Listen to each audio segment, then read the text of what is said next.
Welcome back. We're on The Boss with Mr. Jamal A, the CEO of Arpatech. Jamal, very interesting conversation because I get to learn a lot, and this time again I've learned something new from you. Tell me, I mean, Arpatech has been now running in Pakistan for now 5 years. How do you see the growth of the company? What do you look at in the future?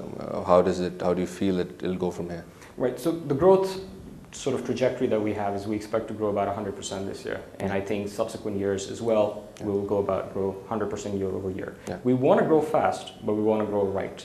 And there's almost this fine balance that you have to strike. You cannot sort of overbuild a capacity and then sort of not have the business drivers to drive that capacity. At the same time, you don't want to have under capacity. So we've got to figure that sort of magic mix out. And I think we will probably grow this year about 100% in subsequent years as well. So, you know, that's a positive end of in terms of where we're going as a business. I mean, yeah, the growth part sort of goes along, but tell me, have you been able to find people every year as the company grows, with the kind of people that you were looking for? Now, unfortunately, that's our biggest challenge now. Our number one challenge is human resources. And I'll be honest with you, we're now looking at the options of a second country to build certain capacities out of, whether it's Malaysia or it's China. We are looking at the potential where we might be building certain development centers there as well, for a whole bunch of reasons, not just human resource reasons as well. But you know, we haven't reached that point where it's becoming impossible to find the resources. There are certain inflationary pressures as well. I mean, I've got to get that point across as well. Is, you know, you cannot sustain a business over the long term if you have increments in one of your larger expenses, which is payroll, and increasing those payrolls by 10–20% annually. It's not a sustainable model, and unfortunately the inflationary pressures that we're facing from a wage perspective, and whether it's being driven by telecom or the banking sector, is irrelevant. And the reason why I say that is when you go and structure a deal with any organization outside of the country, you're doing so on the basis of certain financial metrics. And there you identify your margins and you say, okay, I'm going to lock this price in for you. All of a sudden, we're getting inflationary pressures year on year. Folks are changing jobs and stuff, and they're saying, you know, we need the 10, 20, 30% increments, and we are giving them 10, 20, 30. But that eats into the company's margin, and our margins usually get reinvested in the business in terms of building capacity and things of that sort. So that's an impediment in terms of growing our business effectively.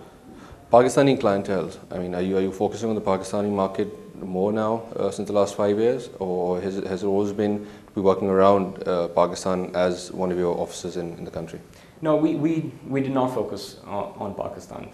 We at one point we tried to, and then we had to deal with, you know, the companies and the issues locally. You know, our culture, the way I've been brought up, is very different. I can work with folks who work on the basis of you know, output and things. There's so many tangential elements within the Pakistani market, which is outside of the scope of me being successful. So I'm intuitively structured in such a fashion that I can work more effectively with markets that are a little bit more developed.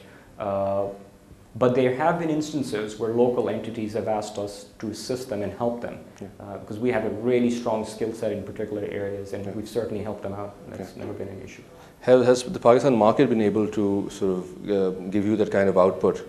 That yes, the company that you're working for, you're sort of running, is also a certain requirement in our own country, and it is a very, very important factor.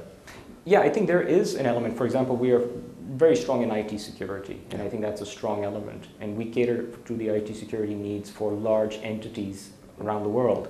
That is clearly an area that can be sort of driven here in the local market, but we've not done strong enough service in projecting or providing those services here or marketing those services. So I cannot necessarily blame or sort of bring that sort of extrapolation that the local market, whether it gave us the chance or is providing us the chance. We've never marketed ourselves effectively. So, but I think if we did, we certainly would be successful. But we have enough, you know, on the front end of the business coming from European and North American partners that we can certainly build out our capacity on those growth requirements. As part of the IT and telecommunications setup in the country, which is doing very well, some people say that the bubble is going to burst any day now.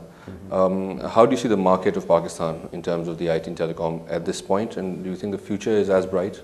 Yeah, so the telecom sector is very different from the IT sector. It's a very distinct difference. You can clearly say the telecom sector will grow purely on the basis of an existing demand, and the demand comes from the large number of people in the country. So till you sort of provide those services to that large consumer demand, you certainly have an area to grow.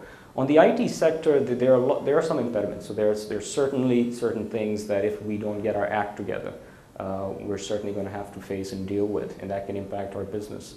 And that's a pretty long conversation in those areas. But yes, there are certain things that we have to sort of be cautious of, which is why, as I mentioned earlier, we're looking at alternative countries to build out capacity as well. But sort of the geopolitical issues, the inability for us to really build those relationships internationally, get our workforce out of the country on 1, 2, 3 month stints to work with partners in Europe, and those relationships, our inability to build those relationships are the ones that have given me the greatest grief. As one of the younger professionals working out of Pakistan and trying to do something with the country in that way, what would you like to say to the younger students that are coming into the IT setup or trying to be one of the IT professionals in the country? Right, so I'm going to give you a very tactical answer because there's so many things I could tell them. One thing I would tell them is really invest in their trade. I've seen far too many students who, throughout the course of their education, primary, secondary, they've focused in on the sciences. And from a bachelor's perspective, they've done their undergraduate also in sciences, and then all of a sudden, they've basically turned around and said, you know what, I'm going to go for an MBA. And so that's very disappointing for me as a technologist as well. I'd like people to take ownership in their trade. If they are fundamentally attuned to mathematical sciences, then focus in on it. There's enough to be made if financial remuneration is their number one driving factor. There's enough to be made in this sector, whether it's there or abroad as well. People should not just right at the later point in their careers just walk away from something that they've invested 13, 14, 15 years towards. And that's one thing I would tell the young folks here is invest in your trade, take ownership of it, and sort of make it happen. Well, now I'll come to the sort of the informal question. We had a lot of formal questions. You look like a workaholic, and I know you are. I've known you for years now. What do you do except when you're working? What is the? Wow, this is a very tough question, and I've been thinking. And if I would probably be embellishing a little bit here if I were to come up with something. I find it very difficult to do anything but work, unfortunately, and that's the honest truth. I mean, I work on weekends as well. And nothing comes to mind, nothing structured comes to mind, and this is sort of my weakness. I need to figure out a way of channeling some elements of my energy in things other than work. But right now we're sort of in that phase as a business, from a growth perspective, that it just takes way too much of my time for me to do anything or invest some of my time in doing Jamal, thank you very much. It was a pleasure. Had a great time talking to you. Well, viewers, I hope you guys had a great time. I did. Mr. Jamal Akbar Khan, the CEO of Arpatech.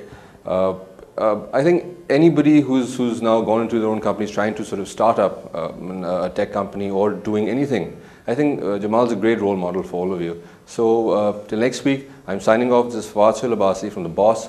Khuda Hafiz.